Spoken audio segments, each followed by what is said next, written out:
स्वागत है आप सभी का मातृभूमि एकेडमी के ऑनलाइन प्लेटफॉर्म पर।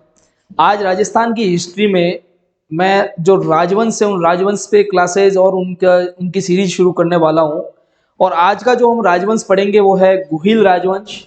तो राजस्थान के प्रमुख राजवंश कौन कौन से हैं और उनमें से जो महत्वपूर्ण राजवंश है उन पर हम पूरी की पूरी चर्चा करेंगे। सबसे पहला जो राजवंश आज हम पढ़ने वाले हैं वो है गुहिल वंश। गुहिल वंश के बारे में आपको बताने से पहले मैं आपको बता दूं कि जो राजस्थान के नक्शे में ये आपको उदयपुर, राजसमंद, भीलवाड़ा, चित्तौड़गढ़ ये वाला जो इलाका दिख रहा है आज का वर्तमान में उदयपुर, राजसमंद, भीलवाड़ा, चित्तौड़गढ़ ये जो सारा इलाका है वो मेवाड़ का कहलाता है। और इसी मेवाड़ में जो शासन किया गया वो दो शाखाओं के माध्यम से शासन किया गया। एक शाखा थी गुहिल वंश की शाखा और दूसरी शाखा थी सिसोदिया वंश की शाखा। अगर मैं गुहिल वंश की शाखा के कालक्रम की या समय की बात करूं तो वो है 565 से लेके 1303 ईस्वी तक। और अगर सिसोदिया वंश की कालक्रम की मैं बात करूं तो वो है 1326 से लेकर 1948 तक। अब बात की जाती है गुहिल वंश, तो गुहिल वंश की जो शुरुआत हो रही है वो गुहिलादित्य से या फिर गुहिल से हो रही है। और गुहिल से लेकर राजा रतन सिंह तक जो है समय या जो राजा रतन सिंह तक का जो समय था वो पूरा का पूरा गुहिल वंश का समय माना जाता है। और आप इसमें एक बात ये महत्वपूर्ण ध्यान दोगे कि जो भी गुहिल वंश के शासक थे वो रावल की उपाधि धारण करते थे, यानी उनको रावल के नाम से जाना जाता था। रावल की उपाधि वो धारण करते थे। रावल रतन सिंह, रावल गुहिलादित्य, बप्पा रावल, इस तरीके से ये क्या करते थे, रावल की उपाधि धारण करते थे। और अगर हम सिसोदिया राजवंश की बात करें तो सिसोदिया राजवंश को आप हमीर से लेके भोपाल सिंह तक के शासनकाल में पढ़ोगे। और इसमें जो इनकी उपाधि होती थी वो उपाधि राणा या महाराणा की होती थी, यानी ये राणा या महाराणा की उपाधि धारण करते थे। अब अगर हम बात करें कि गुहिल वंश की क्या ये दो ही शाखाएं थी या फिर अपन कहें मेवाड़ में जो शासन किया गया गुहिल वंश, सिसोदिया वंश, क्या ये दो ही शाखाएं थी? तो अगर हम बात करें तो इनकी कुछ अन्य शाखाएं भी है। तो गुहिल वंश की कुछ अन्य शाखाओं के अगर नाम मैं बताऊं तो सबसे पहले आप देखोगे कि इसकी वागड़ शाखा, ये डूंगरपुर में ये शासन किया इस वागड़ शाखा ने। और इसकी शुरुआत 1178 से हुई थी। सामंत सिंह इसके संस्थापक माने जाते हैं। साथ में दूसरे देवलिया प्रतापगढ़ की जो शाखा थी वो 1473 ईस्वी में सूरजमल के द्वारा स्थापित की गई थी। इसी प्रकार जो बांसवाड़ा की जो शाखा थी, बांसवाड़ा की शाखा 1578 में जगमाल के द्वारा स्थापित की गई थी। और शाहपुरा का जो गुहिल वंश की जो शाखा थी शाहपुरा में, वो 1631 में सुजान सिंह के द्वारा स्थापित की गई थी। तो इस प्रकार हमको ये इसके गुहिल वंश की शुरुआत के समय ये कुछ इंपॉर्टेंट डाटा हमको याद रखना चाहिए। सबसे पहले वही की जो मेवाड़ में शासन किया मुख्य तौर पर गुहिल और सिसोदिया वंश ने किया। गुहिल वंश की शुरुआत गुहिल से ये रावल रतन सिंह तक हुई। उसके बाद अगर सिसोदिया वंश की बात करें तो हमीर से लेके भोपाल सिंह तक हमको यहाँ पर पढ़ना पड़ेगा। और उसके आगे अगर आप गुहिल वंश की अन्य शाखाओं के बारे में देखो तो वागड़ शाखा, देवलिया प्रतापगढ़ शाखा, बांसवाड़ा शाखा और डूंगरपुर शाखा। अब अगर इसमें बांसवाड़ा शाखा और डूंगरपुर शाखा और देवलिया प्रतापगढ़ और शाहपुरा जो शाखा है उनकी स्थापना किस किसने की तो उनके नाम भी हमको याद रखने हैं। वागड़ शाखा में सामंत सिंह, देवलिया प्रतापगढ़ में आप सूरजमल, शाहपुरा में सुजान सिंह और बांसवाड़ा में जगमाल के नाम को याद रखा जाएगा। नेक्स्ट अगर हम बात करें अब गुहिलों की उत्पत्ति के बारे में, जो गुहिल वंश था उस गुहिल वंश की उत्पत्ति के बारे में कि जो गुहिल है उनकी उत्पत्ति किस प्रकार से हुई है या फिर उनकी उत्पत्ति के बारे में इतिहास में क्या क्या कहा गया है, कौन कौन से इतिहासकारों ने क्या इसमें अपने तर्क दिए हैं। तो सबसे पहले अगर मैं बात करूं अबुल फजल की, तो अबुल फजल ने इनको एक ईरानी शासक नौसे खां आदिल के वंशज माना है। और अगर हम बात करें डॉक्टर डी आर भंडारकर की, तो डॉक्टर डी आर भंडारकर ने कुंभलगढ़ प्रशस्ति के आधार पर, यानी कुंभलगढ़ में जो प्रशस्ति मिली है उस कुंभलगढ़ प्रशस्ति के आधार पर इनको ब्राह्मण वंशीय माना है। अगर इसी प्रकार हम कर्नल जेम्स टॉड की बात करें, यानी कर्नल जेम्स टॉड ये एक इतिहासकार भी थे और इन्होंने क्या किया है, इन्होंने दो तरीके से तर्क दिए है गुहिलों के बारे में। इन्होंने एक बार तो इनको विदेशी माना है, दूसरा इन्होंने जो गुहिल वंश है इसका संबंध बताया है गुजरात के शासक शीलादित्य से। तो ये बहुत ही एक महत्वपूर्ण प्रश्न बनता है कि गुजरात के शासक शीलादित्य से गुहिलों का संबंध बताने वाले कौन थे, तो कर्नल जेम्स टॉड थे। नेक्स्ट अगर हम बात करें डॉक्टर ओझा की, तो डॉक्टर ओझा ने इनको विशुद्ध सूर्यवंशी राजपूत माना है। तो इस प्रकार आपके इंपोर्टेंट डाटा, इंपोर्टेंट क्वेश्चन इसमें से आपके बन सकते हैं। सबसे पहला मैंने बताया कि अबुल फजल ने इनको ईरान के शासक नौशेखा आदिल की संतान माना है। Doctor DR. भंडारकर ने इन्हें ब्राह्मण वंशीय माना है। कर्नल जेम्स टॉड ने इन्हें गुजरात के शासक शीलादित्य से संबंधित बताया है। डॉक्टर ओझा ने इन्हें सूर्यवंशी राजपूत माना है। तो ये डायरेक्ट फैक्ट हमको सीधे के सीधे याद रखने हैं। चलिए साथियों, शुरुआत करते हैं गोहिल वंश के प्रथम शासक गोहिलादित्य से। तो गोहिलादित्य के बारे में अगर मैं आपको बताऊं तो देखिए, गोहिलादित्य ने क्या किया है, गोहिल वंश की स्थापना की है और कौन से सन में की है ये याद होना चाहिए। 566 ईस्वी ने क्या किया, 566 ईस्वी में क्या किया गया, इनके द्वारा गोहिल वंश की स्थापना की गई है। अब गोहिलादित्य के बारे में ये कहा गया कर्नल जेम्स टॉड के द्वारा कि ये जो गोहिलादित्य है वो गुजरात के शासक शीलादित्य से संबंध रखते हैं। तो अगर मैं कहूँ कि जो गुजरात में वल्लभी नगर है वहां के जो राजा थे शीलादित्य, उनकी संतान या उनके पुत्र कौन थे, गोहिलादित्य। तो कर्नल जेम्स टॉड का जो कहना था वो यही था कि भी जो गोहिल वंश है वो शीलादित्य से संबंध रखते हैं और यह भी कहा जाता है कि जो शीलादित्य के जो पुत्र है वही कौन है, गोहिलादित्य है। अगर इनकी बात करें माता की, तो इनकी माता का नाम है पुष्पावती और इनका पालन पोषण किया गया है कर्मावती ब्राह्मणी के द्वारा, इनका लालन पालन पोषण किया गया है। अब बात करते हैं गोहिलादित्य से आगे जो शासक थे, उनका नाम है बप्पा रावल और इनका दूसरा नाम काल भोज भी है। तो देखिए साथियों, बप्पा रावल का यहाँ पर मैंने एक चित्र लिया हुआ है। हाइट बॉडी में बहुत ही मतलब एक शानदार या फिर बहुत मतलब ताकतवर आपको राजा दिख रहे हैं यहाँ पर बप्पा रावल। अगर हम बात करें बप्पा रावल की, तो इनका दूसरा नाम काल भोज भी है, यानी ये शत्रुओं के लिए एक तरीके से काल थे। अब इतनी जबरदस्त हाइट बॉडी के साथ अगर कोई राजा, शासक और तेज तर्रार है तो वो दूसरों के लिए काल ही होगा, इसलिए इनका दूसरा नाम क्या था, काल भोज। अब बात की जाती है बप्पा रावल की, तो इनको कहा जाता है कि ये गोहिल वंश के वास्तविक संस्थापक है। यानी संस्थापक तो गोहिल है लेकिन वास्तविक संस्थापक यानी जो गोहिल वंश की जो शुरुआत हो रही है वो एकदम मजबूती से शुरुआत हो रही है, वो किसके कौन कर रहा है, बप्पा रावल कर रहे हैं। अब बप्पा रावल के बारे में अलग अलग जो शिलालेख है, प्रशस्ति है, कई अलग अलग जो इतिहासकार है इन्होंने बप्पा रावल को कई अलग अलग नाम भी दिए हैं। तो आप देखोगे सबसे पहले सीवी वैद्य जो थे, इन्होंने बप्पा रावल की तुलना चार्ल्स मार्टिन से की है, उन्होंने इसको चार्ल्स मार्टिन कहा है। इसी के साथ अगर आप आहड़ शिलालेख देखोगे तो इस आहड़ शिलालेख में इनको मुकुटमणि के नाम से संबोधित किया गया है। और इसके आगे अगर हम रणकपुर प्रशस्ति देखते हैं तो रणकपुर प्रशस्ति में बप्पा रावल और काल भोज के बारे में अलग अलग चर्चा की गई है, अलग अलग उनके बारे में लिखा गया है। तो रणकपुर जो प्रशस्ति है वो बप्पा रावल और काल भोज को दोनों को अलग अलग बता रही है। तो यहाँ पर हमने बप्पा रावल से संबंधित 3 इंपोर्टेंट बातें देखी कि सीवी वैद्य ने इनको चार्ल्स मार्टिन की उपाधि दी है, दूसरा आहड़ शिलालेख में इनको मुकुटमणि कहा गया है और रणकपुर प्रशस्ति में बप्पा रावल और काल भोज के बारे में अलग अलग चर्चा की गई है। अब अगर बप्पा रावल के आगे हम बात करें तो बप्पा रावल के जो उत्कर्ष में सबसे महत्वपूर्ण योगदान था वो किसका था, हरित ऋषि का था। ये हरित ऋषि जो थे उन ऋषि की सेवा करते थे बप्पा रावल, उनके वहीं पर ये गाय चराने का काम करते थे और हरित ऋषि की सेवा के साथ साथ हरित ऋषि के द्वारा जो इनको शिक्षा दी गई उसी शिक्षा के आधार पर इन्होंने अपना एक मजबूत शासन स्थापित किया और गोहिल वंश को क्या किया, आगे बढ़ाया। अब साथियों आगे अगर बात की जाए बप्पा रावल के बारे में, तो बप्पा रावल ने क्या किया, बप्पा रावल ने अपने शासनकाल में एक बहुत ही महत्वपूर्ण मंदिर का निर्माण करवाया और वो महत्वपूर्ण मंदिर है एकलिंग जी का मंदिर। कौन सा मंदिर है साथियों, एकलिंग जी का मंदिर। ये जो एकलिंग जी का मंदिर है बप्पा रावल ने कैलाशपुरी में इसका निर्माण करवाया और ये भगवान शिव को समर्पित है, यानी भगवान शिव का एकलिंग जी का मंदिर है वो बप्पा रावल बना रहे हैं। और ये जो एकलिंग जी का मंदिर है वो कौन से संप्रदाय से संबंधित है, तो लकुलिश संप्रदाय से ये संबंधित है। तो बहुत ही महत्वपूर्ण ये प्रश्न बनता है कि बप्पा रावल ने कौन से मंदिर का निर्माण करवाया था, एकलिंग जी मंदिर का निर्माण करवाया था। कौन से संप्रदाय से ये संबंधित है, तो लकुलिश संप्रदाय से संबंधित है। कौन से भगवान को ये समर्पित है, तो भगवान शिव को समर्पित है एकलिंग जी का मंदिर। इसके आगे अगर हम देखें तो बप्पा रावल ने चित्तौड़ पर विजय कैसे प्राप्त की, तो आप देखोगे कि 734 ईस्वी में, कब की बात है साथियों, 734 ईस्वी में बप्पा रावल ने मान मौर्य जो एक मतलब मौर्य शासक था और इस मौर्य शासक को इन्होंने पराजित किया और पराजित करने के बाद बप्पा रावल ने क्या कर दिया, चित्तौड़ पर अधिकार कर दिया। तो प्रश्न अक्सर बनता है कि बप्पा रावल ने किसको पराजित करके चित्तौड़ पर अधिकार किया, तो मौर्य शासक मान मौर्य को पराजित करके वो क्या कर रहे हैं, चित्तौड़ पर शासन कर रहे हैं।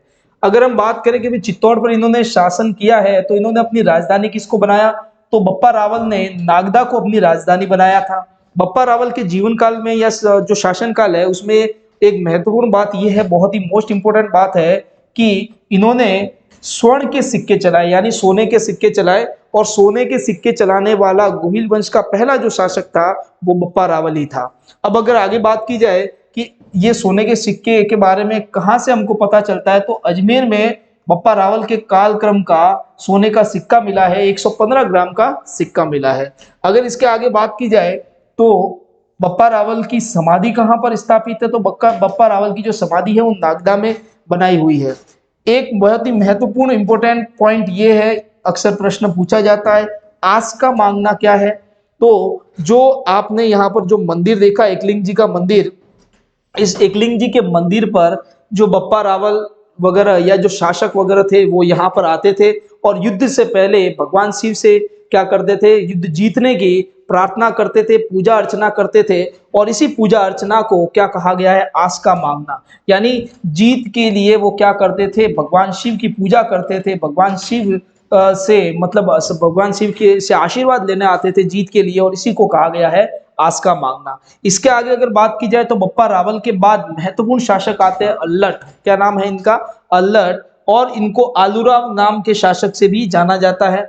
देखिए बप्पा रावल ने जो अपनी राजधानी है वो नागदा रखी, लेकिन जो अल्लट है इन्होंने अपनी राजधानी कौन सी रखी है, आहड़ रखी है। अगर आप बात करोगे तो इसी आहड़ में क्या किया है, इन्होंने एक महत्वपूर्ण मंदिर का निर्माण करवाया है जो कि भगवान विष्णु को समर्पित वराह मंदिर है। तो प्रश्न पूछा जाता है कि अल्लट ने वराह मंदिर का निर्माण कहाँ करवाया, तो आहड़ में करवाया है। दूसरी बात महत्वपूर्ण ये भी प्रश्न पूछा जाता है, अल्लट ने अपनी राजधानी कौन सी स्थापित की, तो इन्होंने अपनी राजधानी किसको बनाया है, आहड़ को अपनी राजधानी बनाया। इनका जो विवाह था वो हरिया देवी से हुआ था। और अगर बात की जाए तो इन्होंने अपने शासनकाल में कौन सा महत्वपूर्ण कार्य किया, तो इन्होंने अपने शासनकाल में एक महत्वपूर्ण कार्य किया और वो कार्य है नौकरशाही व्यवस्था की मतलब प्रारंभ करना। तो अगर बप्पा रावल के बारे में पूछा जाए कि भाई इन्होंने अपने शासनकाल में कौन सा महत्वपूर्ण कार्य किया, तो इन्होंने क्या किया था, सोने के सिक्के चलाए। अगर अल्लट के बारे में या आलूराव शासक के बारे में कहा जाए इन्होंने अपने शासनकाल में कौन सा महत्वपूर्ण कार्य किया, तो इन्होंने नौकरशाही व्यवस्था का प्रारंभ किया है। अब अगर आगे हम बात करें दूसरे कई शासक गुहिल वंश के मतलब दूसरे कई शासक हुए हैं, लेकिन इनका जैसे अगर मैं कहूँ इतिहास में कुछ कुछ इंपॉर्टेंट इनके क्वेश्चन बन सकते हैं, उसमें मैं चर्चा करूंगा। एक पूरी स्लाइड है यहाँ पर मेरे सामने और एक एक शासक के बारे में जितने महत्वपूर्ण प्रश्न बन सकते हैं उस पर मैं थोड़ी सी आपसे चर्चा करूंगा। तो सबसे पहले अगर मैं शासक की बात करूं, शक्ति कुमार, क्या नाम है, शक्ति कुमार। तो जो अल्लट है, अल्लट के बाद जो शासनकाल आ रहा है वो शक्ति कुमार का आ रहा है। और जो शक्ति कुमार है इन्होंने क्या किया है, शक्ति कुमार के शासनकाल के समय में परमार शासक मुंज ने क्या किया, चित्तौड़ पर आक्रमण किया। यानी इनके शासनकाल में परमार शासक वापस चित्तौड़ पर आक्रमण कर रहे हैं। उसके बाद अगर आप देखो इन्हीं शक्ति कुमार के समय में परमार शासक भोज ने क्या किया है, चित्तौड़ में त्रिभुवन नारायण मंदिर का निर्माण करवाया। तो प्रश्न बनता है कि चित्तौड़ में त्रिभुवन नारायण मंदिर का निर्माण किसने करवाया, तो त्रिभुवन नारायण मंदिर का जो निर्माण करवाया है परमार शासक भोज के द्वारा करवाया गया। दूसरा, परमार शासक भोज ने क्या किया, नागदा में बोसर तालाब का भी निर्माण करवाया। तो प्रश्न ये भी बनता है कि बोसर तालाब का निर्माण किसने करवाया, परमार शासक भोज ने। इनके बाद महत्वपूर्ण जो शासक आते हैं उनका नाम है रण सिंह या कर्ण सिंह। ये रण सिंह या कर्ण सिंह जो शासक है इन्हीं के दो पुत्र हुए हैं, एक का नाम है खेम सिंह, दूसरा का नाम है राहब। अगर बात करें तो जो रण सिंह है या कर्ण सिंह है इन्हीं से गुहिल वंश की दो शाखाएं यहाँ पर स्थापित हो रही है। तो सबसे पहले अगर हम बात करें इनको पहले पुत्र की खेम सिंह, जिन्होंने क्या किया, चित्तौड़ शाखा मतलब जिनसे क्या है चित्तौड़ की शाखा, गुहिल वंश की चित्तौड़ की शाखा बन रही है। नेक्स्ट अगर हम राहब की बात करें तो राहब जो थे वो शिशोदिया ठिकाने पर गए और उन्होंने क्या किया, वहां पर शिशोदिया ठिकाने की स्थापना की और वहीं से शिशोदिया वंश का प्रारंभ हो रहा है। तो प्रश्न अक्सर पूछा जाता है कि जो शिशोदिया वंश की शाखा है वो कौन से शासक ने स्थापित की है, राहब ने। दूसरा अगर पूछा जाए चित्तौड़ शाखा है वो कहां से शुरू हो रही है, खेम सिंह से शुरू हो रही है।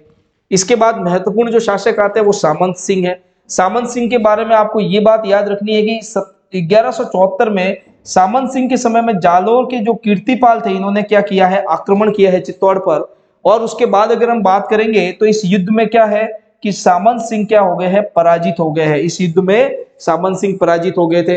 नेक्स्ट अगर बात की जाए 1192 की, तो 1192 में जो तराइन का युद्ध हुआ था उसमें पृथ्वीराज चौहान के साथ क्या किया था, सामंत सिंह ने युद्ध किया था। यानी पृथ्वीराज चौहान के साथ मिलकर इन्होंने दुश्मनों से युद्ध किया था और उस युद्ध में क्या हुआ था, ये वीर गति को प्राप्त हो गए थे। अब अगर हम आगे बात करें महत्वपूर्ण शासक की, तो उनका नाम है जैत्र सिंह। क्या नाम है साथियों, जैत्र सिंह। और इनका जो कालक्रम था वो है 1213 से लेकर 1250 तक। और अगर बात की जाए जैत्र सिंह की, तो जैत्र सिंह के समय में महत्वपूर्ण युद्ध हुआ है जिसको कहा गया भूताला का युद्ध। क्या कहा गया, भूताला का युद्ध। और ये भूताला का जो युद्ध हो रहा है वो 1227 में हो रहा है। और इस 1227 में जो भूताला का युद्ध हो रहा है वो जैत्र सिंह के बीच में और इल्तुतमिश जो दिल्ली सल्तनत पर जो शासन था इल्तुतमिश, उनके बीच में ये युद्ध हो रहा है। इस युद्ध में इल्तुतमिश को पराजित कर देते हैं जैत्र सिंह। तो यानी अगर प्रश्न पूछा जाए मेवाड़ शासक में पहला ऐसा कौन सा शासक था जिसने दिल्ली सल्तनत के शासक को पराजित किया, तो नाम आता है जैत्र सिंह। और जैत्र सिंह के साथ इल्तुतमिश का युद्ध हो रहा है, उसमें इल्तुतमिश क्या हो जाते हैं, पराजित हो जाते हैं। इस भूताला के युद्ध की अगर पूछा जाए जानकारी किससे मिलती है, तो जानकारी मिलती है जय सिंह सूरी के अमीर मद मर्दन नामक इनका जो ग्रंथ है उससे भूताला युद्ध की जानकारी मिलती है। यानी बात की जाए कि भूताला युद्ध कौन से सन में शुरू हुआ या फिर कौन से सन में भूताला का युद्ध, तो इसके लिए सन याद रखना है 1227। भूताला के युद्ध में किसकी विजय हुई है या फिर कौन जीता है, तो भूताला के युद्ध में जैत्र सिंह जीत रहे हैं, इल्तुतमिश क्या हो रहा है, पराजित हो रहे हैं। भूताला के युद्ध की जानकारी किससे मिलती है, तो जय सिंह सूरी जो थे, जय सिंह सूरी का जो ग्रंथ था हमीद मदमर्दन, उससे हमको भूताला के युद्ध की जानकारी मिलती है। अब बात आती है जैत्र सिंह की, तो जैत्र सिंह अपनी राजधानी परिवर्तित कर देते हैं। उस राजधानी का नाम क्या है, चित्तौड़गढ़। यानी चित्तौड़ को राजधानी कौन बना रहे हैं, जैत्र सिंह बना रहे हैं। यानी प्रश्न पूछा जाए जैत्र सिंह के समय में राजधानी कौन सी थी, तो चित्तौड़। इसके आगे अगर बात करें तो इनका एक बहुत ही महत्वपूर्ण अपने शासनकाल के समय में कार्य रहा, और वो कार्य ये था कि इन्होंने क्या किया, जो आहड़ है, इस आहड़ को इन्होंने क्या किया, गुजरात के चालुक्यों के प्रभाव से मुक्त करवाया। और गुजरात के जो चालुक्यों के प्रभाव से आहड़ को इन्होंने जो मुक्त करवाया है वही इनका इतना महत्वपूर्ण कार्य मतलब माना जाता है इतिहास में। इसलिए डॉक्टर दशरथ शर्मा ने इनको मध्यकालीन मेवाड़ का स्वर्ण काल, मतलब इनके शासनकाल को मध्यकालीन मेवाड़ का स्वर्ण काल कहा है। यानी अगर प्रश्न पूछा जाए कि मध्यकालीन मेवाड़ का स्वर्ण काल किसके समय को कहा जाता है, तो जैत्र सिंह के शासनकाल को कहा जाता है। और क्यों कहा जाता है, तो इसका रीजन ये था कि जो जैत्र सिंह थे इन्होंने क्या किया था, आहड़ को गुजरात के चालुक्यों से मुक्त करवा दिया था, उनके प्रभाव से मुक्त करवा दिया था। अब अगर आगे बात की जाए एक महत्वपूर्ण शासक की, तो उन शासक का नाम है तेज सिंह। क्या नाम है साथियों, तेज सिंह। और इनका जो कालक्रम या शासनकाल का समय है वो है 1250 से लेकर 1273 तक। और इसमें अगर हम बात की जाए तो इन्होंने कई उपाधियां धारण की, उसमें से एक उपाधि थी उबापति वरलब्ध प्रौढ़ प्रताप। बहुत ही बड़ी उपाधि है ये। तो इन्होंने एक उपाधि धारण की है उबापति वरलब्ध प्रौढ़ प्रताप, दूसरी परम भट्टारक, तीसरी परमेश्वर, चौथी महाधिराज। तो ये सारी जो उपाधियां थी वो तेज सिंह ने धारण की थी। तो इस प्रकार अगर कहा जाए कि परम भट्टारक जो उपाधि है वो किसके लिए कही गई है, तो तेज सिंह के लिए। या कहा जाए कि उबापति वरलब्ध प्रौढ़ प्रताप जो उपाधि है वो किसने धारण की, तो तेज सिंह ने। आगे बात की जाती है तेज सिंह के ही समय में 1253 से लेके 1254 के समय में क्या हुआ है, बलबन जो कि अपन कहते हैं दिल्ली सल्तनत का जो शासक था, इस बलबन ने जो दिल्ली सल्तनत का शासक है, इन्होंने क्या किया है, तेज सिंह के समय में आक्रमण किया है। तो ये बहुत ही महत्वपूर्ण प्रश्न बनता है कि दिल्ली सल्तनत के शासक बलबन ने किसके समय में मेवाड़ पर आक्रमण किया था, तो बहुत ही महत्वपूर्ण क्वेश्चन है, किसके समय में, तेज सिंह के समय में इन्होंने आक्रमण किया है। नेक्स्ट बात की जाती है तेज सिंह की, एक रानी थी जिसका नाम है जयतल देवी, जिनका नाम क्या है, जयतल देवी। ये जयतल देवी क्या कर रही है, चित्तौड़ में श्याम पार्श्वनाथ मंदिर का निर्माण करवाती है। तो बहुत ही महत्वपूर्ण प्रश्न बनता है कि श्याम पार्श्वनाथ मंदिर का निर्माण किसके द्वारा करवाया गया, तो नाम है रानी जयतल देवी। और ये जयतल देवी किसकी रानी है, तेज सिंह की। अगर बात की जाए तो तेज सिंह के ही शासनकाल के समय पहला मेवाड़ का चित्रित ग्रंथ, कैसा चित्रित ग्रंथ, मतलब चित्र सहित एक ग्रंथ लिखा गया और ये जो चित्रित ग्रंथ है इसका नाम क्या है? श्रावक प्रतिक्रमण सूत्र चूर्णी, श्रावक प्रतिक्रमण सूत्र चूर्णी। और ये कहाँ पर? आहड़ में मतलब ये ग्रंथ मतलब इसकी रचना की गई है और किसके द्वारा की गई है? कमल चंद्र के द्वारा। और इसका सन भी याद रखना है हमको 1260 ईस्वी में। तो बहुत ही महत्वपूर्ण प्रश्न बनता है कि राजा तेज सिंह के समय में क्या हो रहा है? प्रथम चित्रित ग्रंथ का निर्माण हो रहा है 1260 ईस्वी में। कहां पर? आहड़ में इस ग्रंथ का मतलब इस ग्रंथ की रचना की जा रही है। और इस ग्रंथ का नाम क्या है? श्रावक प्रतिक्रमण सूत्र चूर्णी। और इसको जो बनाने वाले हैं, इसकी जो रचनाकार है, उनका नाम क्या है? कमल चंद्र। तो इस प्रकार हमने जो गोहिल वंश के कुछ शासक है उनके बारे में ओवरऑल थोड़ी सी जो इंपॉर्टेंट डाटा है उसके बारे में चर्चा की है। नेक्स्ट हम देखते हैं साथियों, देखिए महत्वपूर्ण शासक है जिनका नाम है समर सिंह। इनका जो कालक्रम था 1273 से लेकर 1302 ईस्वी तक। अब समर सिंह के समय में जो हमीर है, इन्होंने क्या किया? मेवाड़ पर आक्रमण किया और इन्होंने क्या वसूल किया? वहां पर खिराज वसूल किया। आगे बात की जाती है कि जो समर सिंह है, इन्होंने क्या किया?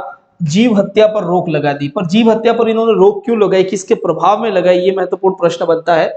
और ये इनके एक मतलब आचार्य थे जिनका नाम है अमित सिंह सूरी। क्या है? अमित सिंह सूरी। सूरी यानी अलगच जो जगह है, अलगच के आचार्य थे जिनका नाम है अमित सिंह सूरी। और इनके उपदेश से प्रभावित होकर ये क्या कर रहे हैं? जीव हत्या पर रोक लगा देते हैं। तो बहुत ही महत्वपूर्ण प्रश्न बनता है कि मेवाड़ के कौन से शासक ने जीव हत्या पर रोक लगाई? तो क्या नाम आएगा? समर सिंह।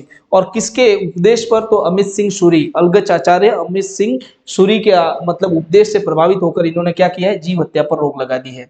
बात की जाती है इनके जो शासनकाल है उसमें 1299 ईस्वी में मोडासा का युद्ध हो रहा है। मडोसा का युद्ध, यानी बहुत ही महत्वपूर्ण एक प्रश्न बनता है आपके कि मडोसा का जो युद्ध है वो किसके समय में हुआ है? तो मडोसा का जो युद्ध हुआ है वो समर सिंह के समय में हुआ है। और किस किस के बीच में हुआ है? समर सिंह और अलाउद्दीन खिलजी के सेनापति थे दो, जिनका नाम है अलगू खां और नुसरत खां। ये अलगू खां और ये जो नुसरत खां है वो दोनों ही अलाउद्दीन खिलजी के सेनापति थे। और इस युद्ध में, इस मडोसा के युद्ध में समर सिंह की जीत हो जाती है और अलाउद्दीन खिलजी की सेना क्या हो जाती है? पराजित हो जाती है। तो बहुत ही महत्वपूर्ण प्रश्न बनता है कि जो मडोसा का युद्ध है वो मडोसा का युद्ध कौन से सन में हुआ? तो 1299 में मडोसा का युद्ध हो रहा है। दूसरा इंपॉर्टेंट प्रश्न बनता है कि मडोसा का युद्ध किस किस के बीच में हुआ? तो समर सिंह और अलाउद्दीन खिलजी के बीच में हुआ। इसमें अलाउद्दीन खिलजी के दो सेनापतियों के द्वारा युद्ध लड़ा गया था, अलगू खां और नुसरत खां के द्वारा। और इसमें पराजित हो गए थे अलगू खां और नुसरत खां और जीत गए थे समर सिंह। तो ये हमने समर सिंह के बारे में पढ़ा है, इंपॉर्टेंट डाटा है। इसमें महत्वपूर्ण प्रश्न बनता है अमित सिंह सूरी के बारे में, इसमें महत्वपूर्ण प्रश्न बनता है मडोसा के युद्ध के बारे में। नेक्स्ट अगर हम देखें तो महत्वपूर्ण शासक आते हैं गोहिल वंश के, जिनका नाम है रतन सिंह। क्या नाम है? रावल रतन सिंह के नाम से भी इनको जाना जाता है। आपको पता है कि गोहिल वंश के जो शासक थे वो रावल की उपाधि धारण करते थे। तो रावल रतन सिंह के बारे में यहाँ पर हम थोड़ी सी चर्चा करेंगे। साथ में मैंने देखी यहाँ पर बहुत सारी पिक्चर्स लाई है। तो ये अलग अलग कैरेक्टर, इस मतलब अलग अलग यहाँ पर जो शासक है या फिर अलग अलग जो कैरेक्टर है, व्यक्तित्व वाले जो लोग हैं, उनके बारे में हमको यहाँ पर देखना है। अगर इनकी बात करूँ तो ये है आपके रावल रतन सिंह। अगर इनकी बात करूँ तो ये है मलिक मोहम्मद जायसी। अगर इनकी बात करूँ तो ये है अमीर खुसरो और ये है अलाउद्दीन खिलजी। तो इस प्रकार हम देख रहे हैं कि यहाँ पर कुछ महत्वपूर्ण शख्स या फिर महत्वपूर्ण जो कुछ व्यक्ति है, जो इतिहास के हिसाब से महत्वपूर्ण व्यक्ति है, उनके नाम मैंने यहाँ पर बताए हैं और आपको चित्र भी उनके लेके आया हूँ। अब इनके बारे में अगर हम आगे देखें तो रावल रतन सिंह का जो कालक्रम है वो 1302 से लेके 1303 ईस्वी तक का रहा है। इस 1302 से 1303 ईस्वी तक का जो रावल रतन सिंह का समय है, इसमें देखिए जो रावल रतन सिंह है, रावल रतन सिंह नाम हमें किससे मिलता है? राज प्रशस्ति महाकाव्य से। यानी राज प्रशस्ति जो महाकाव्य है उसमें रावल रतन सिंह नाम इस कालक्रम के शासक के लिए कहा गया है। इसका मतलब रावल रतन सिंह का जो संबंध है या फिर जो राज प्रशस्ति में जो रतन सिंह शब्द लिखा हुआ है वो इस जो कालक्रम के शासक है उनके लिए ही लिखा गया है। रावल रतन सिंह जो थे रावल शाखा के अंतिम शासक थे। यानी जो रावल शाखा है, हमने देखा था कि जो गोहिल वंश है, गोहिल वंश में आपने देखा कि जो कर्ण सिंह या फिर रण सिंह थे, उनके दो पुत्र हुए थे, खेम सिंह और दूसरे कौन थे, राहब। तो राहब को तो आपको पता ही है कि राहब सिसोदिया ठिकाने की स्थापना करते हैं और वहां से क्या होता है, सिसोदिया वंश की मतलब शुरुआत होती है। और दूसरा आपने देखा कि खेम सिंह से आगे जो है वो रावल शाखा स्थापित हो रही है, यानी गुहिल वंश के ही जो शासक थे वो क्या कर रहे हैं, रावल की उपाधि धारण कर रहे हैं और एक शाखा रावल शाखा चल रही है। और ये रावल शाखा जो है वो जो रावल रतन सिंह है वहां तक चलती है, यानी रावल रतन सिंह क्या है, रावल शाखा के अंतिम शासक है। अब बात की जाए तो रावल रतन सिंह के समय में क्या हो रहा है, 28 जनवरी 1303 ईस्वी में अलाउद्दीन खिलजी ने क्या कर दिया था, चित्तौड़ पर घेरा डाल दिया था।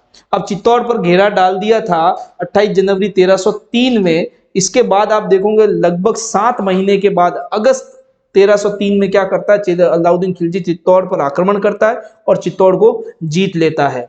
और जब अलाउद्दीन खिलजी ने चित्तौड़ पर आक्रमण किया तो उनके साथ में कौन से इतिहासकार थे, तो अमीर खुसरो इनके साथ इतिहासकार थे, ठीक है। अब इसके आगे अगर हम बात करें तो मलिक मोहम्मद जायसी की, तो मलिक मोहम्मद जायसी ने एक रचना लिखी है, उस रचना का नाम है पद्मावत। और इस पद्मावत रचना में मलिक मोहम्मद जायसी है वो ये कहते हैं कि अलाउद्दीन खिलजी ने जो यहाँ पर रानी है, रानी पद्मिनी, उनको पाने के लिए यहाँ पर ये युद्ध किया है। इसके आगे अगर हम देखें तो कई जो इतिहासकार है वो ये भी बताते हैं कि मुख्य उद्देश्य अलाउद्दीन खिलजी का चित्तौड़ को जीतना था।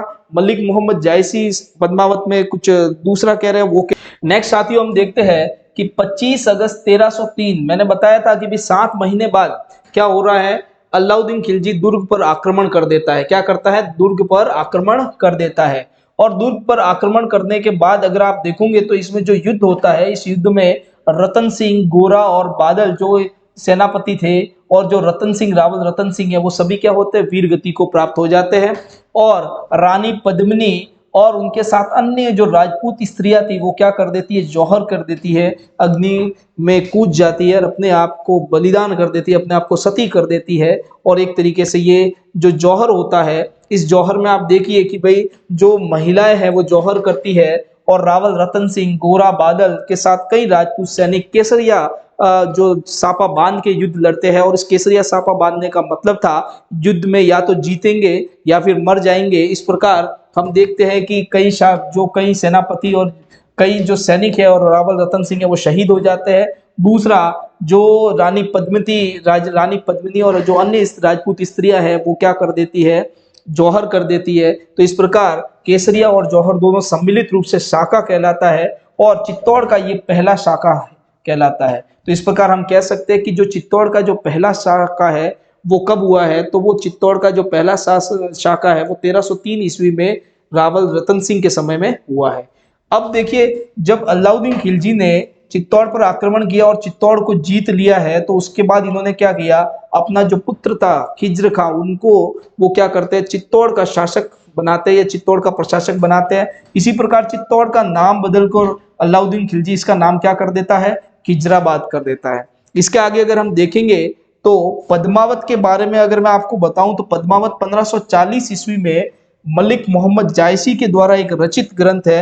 ये अवधी भाषा में लिखा हुआ ग्रंथ है। तो अगर आपको प्रश्न पूछा जाए मलिक मोहम्मद जायसी ने कौन से ग्रंथ की रचना की है, तो पद्मावत ग्रंथ की रचना की है। और मलिक मोहम्मद जायसी के द्वारा इसकी रचना कब की गई है, 1540 ईस्वी में इसकी रचना की गई है। इसके आगे अगर हम बात करेंगे तो चित्तौड़ पर शासन करने के बाद अलाउद्दीन खिलजी 1303 ईस्वी में क्या कर देता है, चित्तौड़ को सोनग्रा के चौहान जो थे मालदेव, उनको सौंप कर चला जाता है। यानी जो चित्तौड़ का प्रशासक वो नियुक्त करता है नया 1303 ईस्वी में, वो किसको करता है, सोनग्रा के चौहान मालदेव को वहां का प्रशासक नियुक्त करता है।